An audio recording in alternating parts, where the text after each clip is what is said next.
Okay guys, it's Fishing ND here, and before we start the video, I want to give a huge shout out to Catch and Color Baits. They've given us a good year and they have supported us. They support our videos, so go support them. Check out their website. They make good stuff, and without further ado, let's get into the video. Okay guys, it is Fishing ND back here, and as you can see in front of you probably, I am going to be teaching you guys today how to spool up braid onto your spinning reel. It's not really that hard. If you saw last video or 2 videos ago, I taught you how to transfer it from reel to reel. It's pretty much the same steps. Got this reel completely bare, and I will show you guys how to do it from here. You take a little bit of mono, not much. You don't need a lot of it, just need some.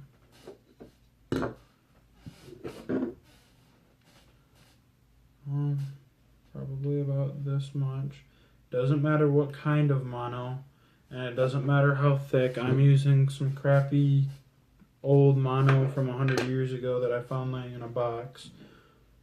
And pretty much what you're gonna want to do is take your line.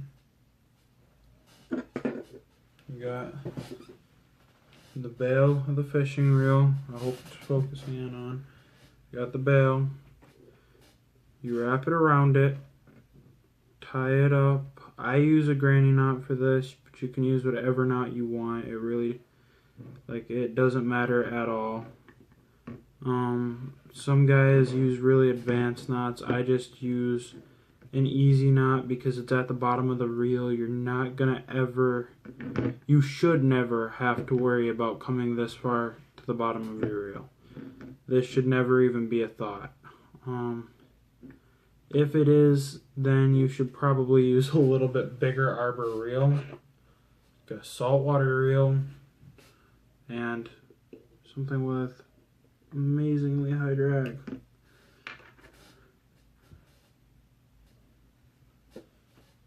Okay, so right now we've got Suffix 832 Advanced Superline, and pretty much we are going to make the connection from the mono to the braid. Now, the knot I use for this is fairly simple. You got your lines. I think you guys can see that. I hope you guys can see that. I'm gonna do a knot video for you guys so you guys can see what I'm talking about if you can't see this. Okay, and then you sort of kind of do it like a granny line. You take your tag ends and or a granny knot, sorry, and you take your tag ends and you just run it through the hole. Right now I'm doing the mono, then I'm going to do the braid. Say 3 or 4 times a piece. Doesn't really matter. As I said, it's on the bottom, so you're not gonna notice a lot of a lot of bad stuff happening down here. Like if you're getting spooled out this bad, chances are if he's still going strong and you haven't put your hand on your bail to slow him down because your drag is not good enough, he's gonna break it. This has a drag system on it that'll handle any bass or most freshwater fish without trying. So, I mean, it's probably not the best for heavy duty saltwater, but you see I got that knot there.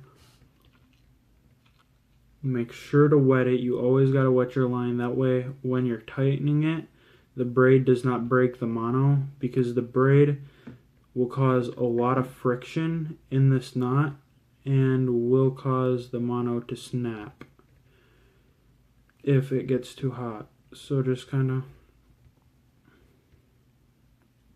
there, make sure everything's tight. Grab the braid tag end alone, pull it, mono tag end alone, pull it. Make sure the knot's as small as it can be. This is a little bit bigger knot, mostly because of the thickness of the mono that I'm using. And then you just cut your tag ends as always. Bam.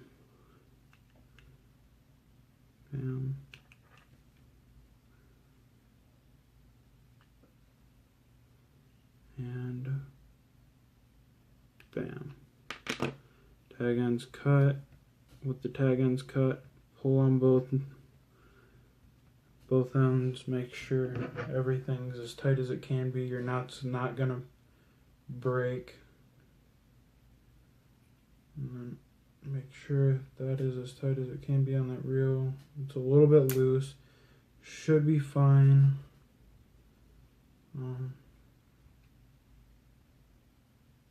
Probably shouldn't do it if it's like really loose, like mine kind of is.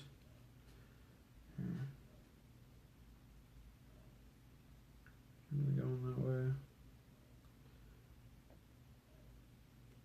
Sometimes I do the first couple of them by hand because you're gonna have a lot of slippage there.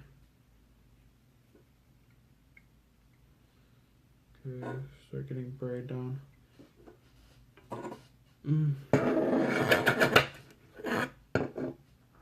Now, an easy way to hold your line is just down at your feet and hold it with your feet. So you guys aren't going to be able to see this, and I'm probably going to fast forward through it anyway. But there is, like, people argue whether to go over top or over bottom. I prefer over top, but with braid it doesn't matter. It really only ever matters with mono.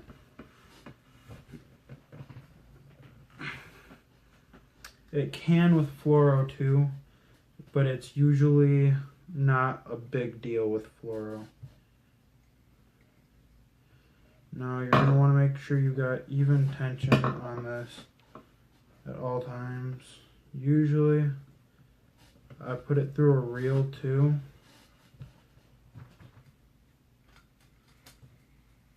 Or I put it through a rod. I'm not today. Keep even tension, and then fast forward you through all the reeling. You will. Now what you guys didn't get to see while I was doing that is I went and put it on the rod because it's hard to find a place to grip when you're holding just the reel, because all you got is that thin little piece right there to hold on to, and it's not really like a good thing to hold on to. You really can't get your hand around it like you can a rod. So you're using both hands rather than using one hand. Now I can grab up here and apply steady tension on the line all the time, which is really essential in the last little bit to keep yourself from getting bird's nest and to keep yourself from having those problems in your arbor. It's really, really important to get a nice even tension along the bottom or along the top right here, because it's going to allow that line to come out and go in at the same frequency as when you put it on. So that is the end of the video. Tell me guys tell me if you guys liked it. If you thought I could have explained something better, make sure to like and subscribe in the comments, write any questions you have in the comments, and till next time, this has been Fishing ND. I'm out.